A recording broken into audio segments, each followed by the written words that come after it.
Te enseñaron que el sacrificio de Jesús en la cruz fue el acto más grande de amor y obediencia jamás visto. ¿Y si te dijera que, bajo la doctrina central del cristianismo moderno, todo eso que crees no es un sacrificio, sino una simple charada? Algo vacío de valor, una obra de teatro cósmica sin riesgo real. Piénsalo bien. Te dijeron que Jesús, en su naturaleza esencial, era Dios. El Dios que el apóstol Pablo describe con una cualidad innegable y absoluta, la inmortalidad. ¿Puede un ser inmortal morir? La pregunta es sencilla y devastadora.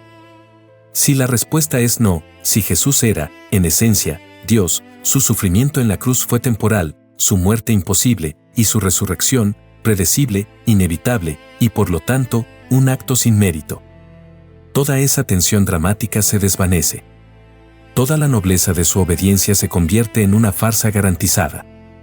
¿Dónde está el valor del sacrificio si no existe la posibilidad real de pérdida eterna?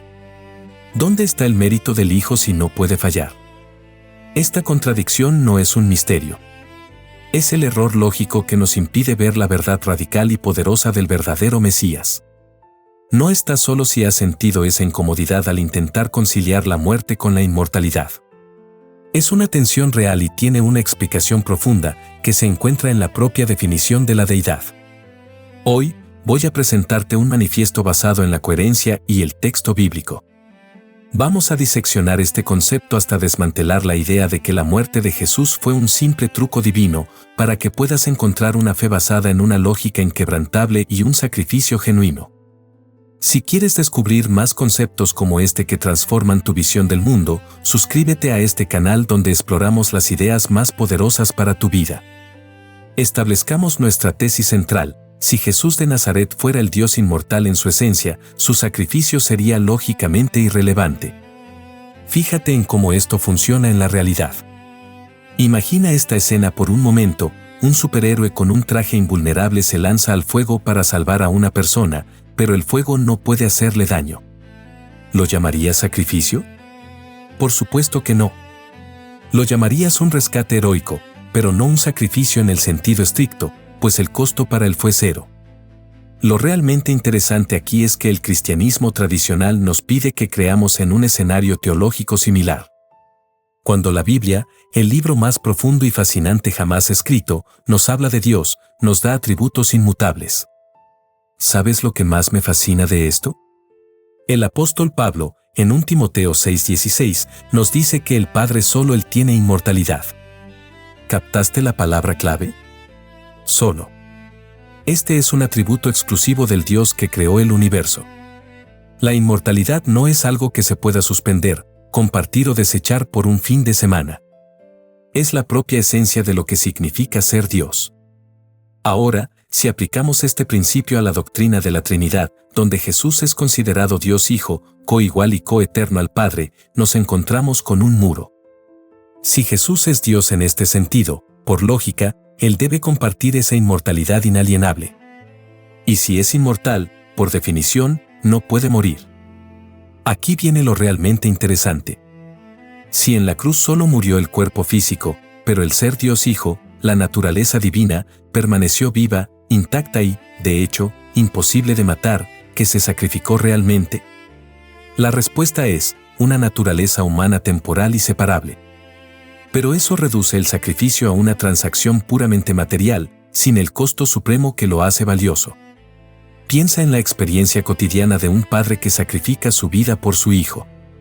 El acto es valioso precisamente porque la pérdida es permanente y absoluta. Es la certeza de la muerte, la renuncia a la vida, lo que le da su mérito inconmensurable.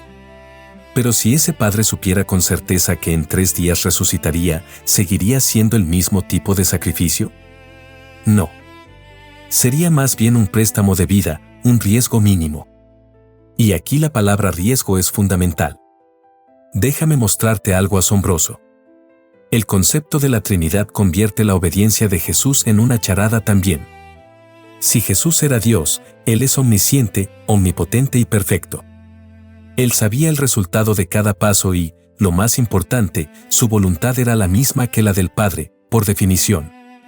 La obediencia solo tiene valor moral cuando existe la posibilidad real de desobediencia y fracaso. Un ser con naturaleza divina no puede pecar, como nos lo recuerda Santiago 1:13, Dios no puede ser tentado por el mal. Si no puede ser tentado por el mal ni puede morir, su obediencia es la manifestación automática de su ser. Es un robot siguiendo su programación, no un hijo obedeciendo bajo riesgo mortal. La doctrina del sacrificio necesita la vulnerabilidad total de quien se sacrifica. Y la vulnerabilidad total es precisamente lo que se le niega al Mesías si es definido como el Dios inmortal. Esto no es un ataque a Jesús, es un ataque al concepto que lo convierte en un ser que no puede fallar, robándole el mérito de su obediencia y el dramatismo real de su muerte. Es hora de examinar las Escrituras sin las gafas de Nicea. Profundicemos en la naturaleza del concepto de inmortalidad. En el debate sobre la naturaleza de Dios, la teología tradicional a menudo ignora la definición bíblica más clara de la deidad. La inmortalidad no es solo un atributo, es una ley ontológica del Ser Supremo. Fíjate en 1 Timoteo 6:16 otra vez, el único que tiene inmortalidad, que habita en luz inaccesible. ¿Por qué es tan crucial esta frase? Porque establece un límite de lo posible para Dios. Si la esencia de Dios es no mortal, la idea de que una parte de esa esencia pueda morir es una contradicción en los términos, un círculo cuadrado metafísico. Y la lógica, amigo mío, no permite ese tipo de inconsistencia. Imagínate esta escena por un momento. Un científico te dice, tengo un motor de fusión fría que genera energía infinita, pero necesito apagarlo cada 3 días para que no se sobrecaliente. Inmediatamente sospechas de la premisa de la energía infinita, porque la condición contradice la promesa. La paradoja de la muerte de Jesús, bajo la premisa trinitaria, es exactamente eso. Nos piden aceptar una muerte que, por la naturaleza inmutable del ser que supuestamente muere, no puede ser una muerte real y permanente.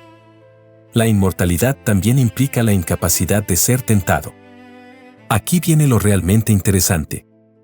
Santiago 1:13 dice categóricamente, Dios no puede ser tentado por el mal. Si el Mesías es el Dios Hijo, entonces las tentaciones en el desierto o el clamor de angustia en Getsemaní, pase de mí esta copa, son de nuevo una charada. Si no puede ser tentado, el drama de su lucha contra el pecado es simplemente una puesta en escena. No hay mérito moral en rechazar algo que es ontológicamente imposible de aceptar. Pero la Biblia nos enseña que el Mesías fue un hombre tentado en todo. Hebreos 4:15 dice que fue tentado en todo según nuestra semejanza, pero sin pecado. ¿Cómo puede ser tentado en todo si es el Dios que no puede ser tentado en nada? Aquí la evidencia bíblica y el concepto trinitario colisionan de forma espectacular. La única manera de que Jesús experimentara la tentación real, con el riesgo real de sucumbir, era si él era un ser con libre albedrío humano, susceptible a la debilidad y la muerte, como tú y como yo. Si no podía fallar, su victoria sobre el pecado es una formalidad. La clave de todo esto es el concepto fundamental del Shema, el credo judío que Jesús citó y vivió. Escucha, Israel, el Señor, nuestro Dios, el Señor es uno, Deuteronomio 6:4. Esta unidad absoluta no es una triple personalidad. Es un único ser, el Padre, el único inmortal. Si el Mesías era el Hijo humano del Dios unitario, entonces su obediencia fue un acto de voluntad libre, su tentación un peligro real y su muerte un sacrificio absoluto con pérdida total. Esta es una teología de poder, no de contradicción. En la lucha de Jesús en la cruz, el valor no reside en su divinidad coeterna, reside precisamente en su humanidad auténtica y su sumisión total a la voluntad de aquel que sí es el único Dios inmortal. Esto es lo que transforma la charada en un sacrificio genuino. La teología de la contradicción nos ha robado la belleza del sacrificio real. Llegamos al clímax intelectual de nuestro manifiesto. Si Jesús era Dios inmortal, su obediencia no fue una opción, fue una necesidad, reduciendo el valor de su sacrificio a cero. Piensa en la palabra obediencia. Implica la elección consciente de someter una voluntad propia a una voluntad superior. El valor del sacrificio de Jesús no está en lo que hizo, sino en lo que renunció a hacer. El gran mérito del Mesías fue su fidelidad hasta la muerte, su decisión de no tomar un camino más fácil, a pesar de estar bajo un estrés y una tentación insoportables. Pero si era Dios, ¿tenía realmente una opción? Aquí viene lo realmente interesante. Si el Dios Hijo tiene una voluntad divina inseparable de la voluntad del Padre, entonces la oración de Getsemaní, donde Jesús ruega, no se haga mi voluntad, sino la tuya, es teológicamente absurda. Dos voluntades divinas no pueden estar en conflicto ni necesitar ser alineadas, porque la divinidad es perfecta e indivisible. Ese clamor no puede ser la súplica de una segunda persona de la Trinidad, sino la angustia genuina de un hombre en una posición imposible, luchando con su instinto de supervivencia contra la voluntad del Dios unitario. Déjame mostrarte algo asombroso. El concepto de la Trinidad convierte al Mesías en un ser que no podía fallar. Imagina a un atleta que tiene garantizado ganar el oro antes de empezar la carrera. Su participación es una formalidad, no una competencia. Si Jesús era Dios, su victoria sobre el pecado era segura, su resurrección, un hecho consumado e inevitable. Por lo tanto, su obediencia es el cumplimiento de su naturaleza, no un acto de voluntad libre y arriesgada. Y sin riesgo, no hay mérito moral trascendental. Fíjate en cómo esto funciona en la realidad, incluso en la estrategia militar. El verdadero sacrificio no es el costo financiero o el tiempo, es el costo de una vida o de la posibilidad real de derrota. En el campo de batalla, honramos al soldado que, sabiendo que puede morir, elige avanzar. El valor de ese acto reside en la mortalidad. Si el soldado tuviera un escudo de inmortalidad, su valentía se transformaría en una simple acción programada. La única manera de que la obediencia de Jesús tenga el peso que la Biblia le da es si él era un ser contingente, susceptible a la muerte y al pecado, pero que eligió la fidelidad. Por eso la Biblia lo llama consistentemente hombre, 1 Timoteo 2:5, y lo describe como el segundo Adán, 1 Corintios 15:45. Adán y Jesús eran seres humanos que enfrentaron la tentación con la posibilidad real de sucumbir. El primero falló, el segundo, a diferencia de cualquier otro, tuvo una obediencia perfecta hasta el final. Ese es el verdadero sacrificio. Esta revelación te impacta tanto como a mí. Dale like para que más personas descubran esta verdad. El concepto de la obediencia como charada no es un detalle teológico, es la erosión del modelo de discipulado. Si el Mesías era un ser que no podía fallar, ¿cómo podemos emular su obediencia? El verdadero poder transformador del Evangelio es que Jesús fue un hombre que, como nosotros, dependió totalmente del Padre para su fuerza, y por eso se convirtió en nuestro modelo perfecto. Su obediencia no fue la de Dios actuando como hombre, fue la de un hombre actuando perfectamente en obediencia a Dios. Si la tesis trinitaria convierte el sacrificio en una charada, el concepto del Mesías humano, tal como lo entendía el judaísmo y el cristianismo primitivo, lo restaura a su valor real e incalculable. La solución a la paradoja de la muerte de un ser inmortal está en rechazar la premisa de la inmortalidad para el Hijo. Antes de mostrarte cómo aplicar esto en tu vida, quiero que sepas que preparé un material exclusivo y gratuito donde desarrollo este concepto con mucho más detalle.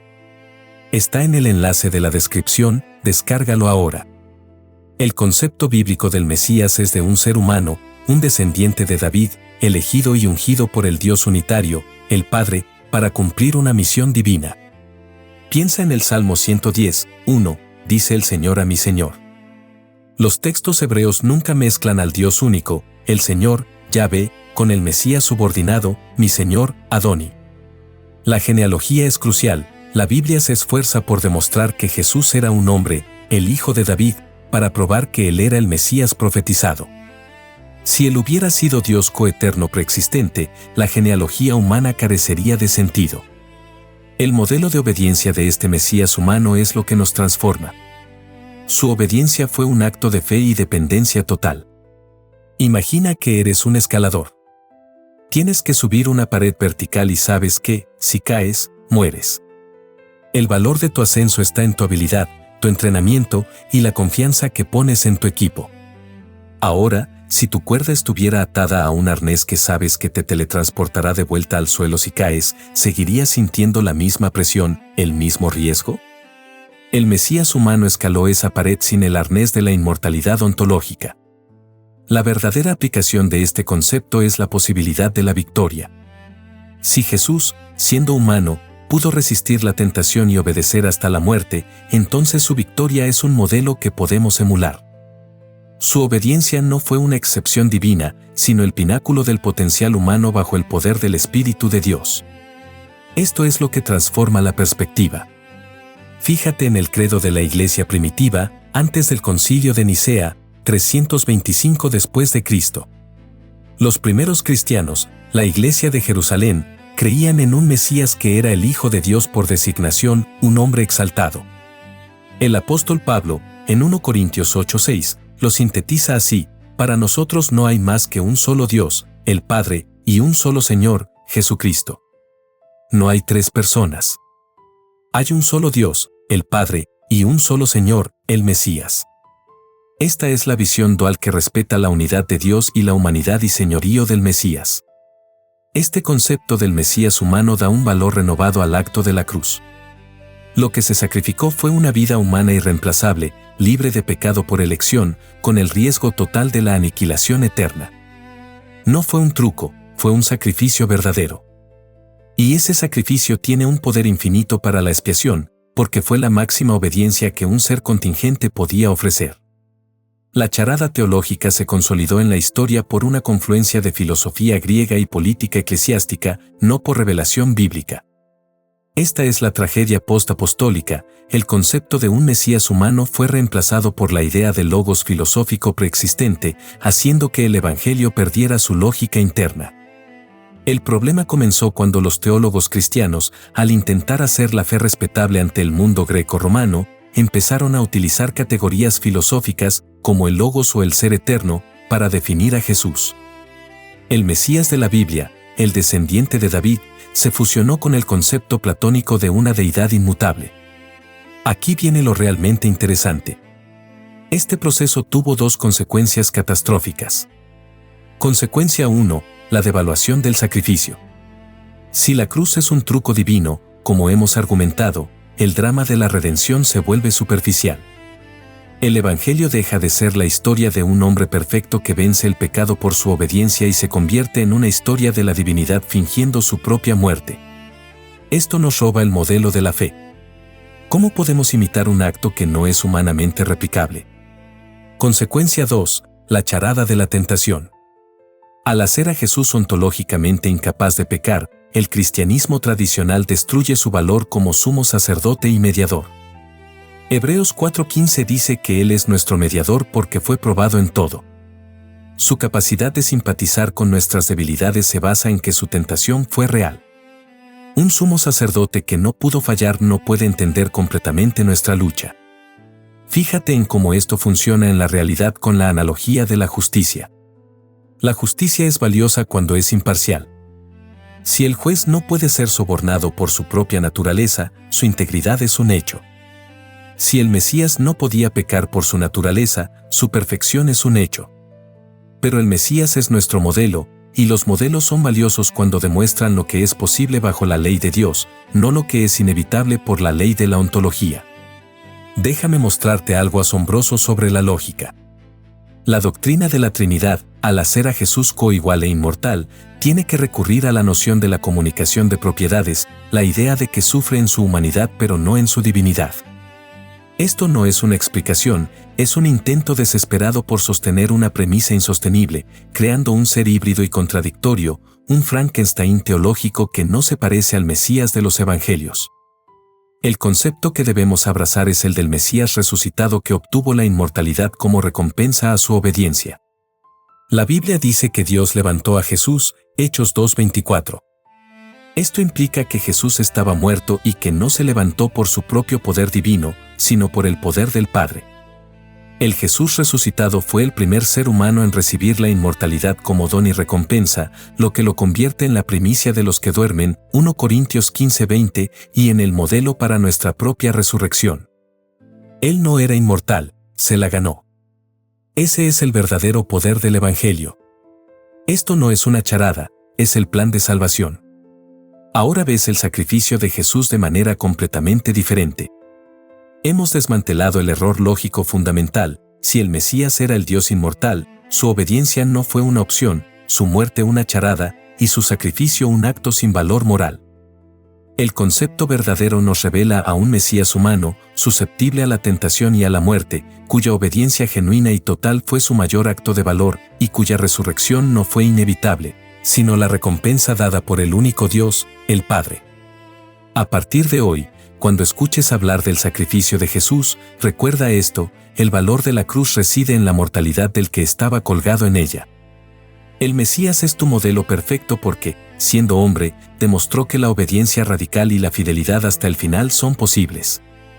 Verás la resurrección no como una obviedad, sino como el triunfo épico del primer hombre en recibir la inmortalidad.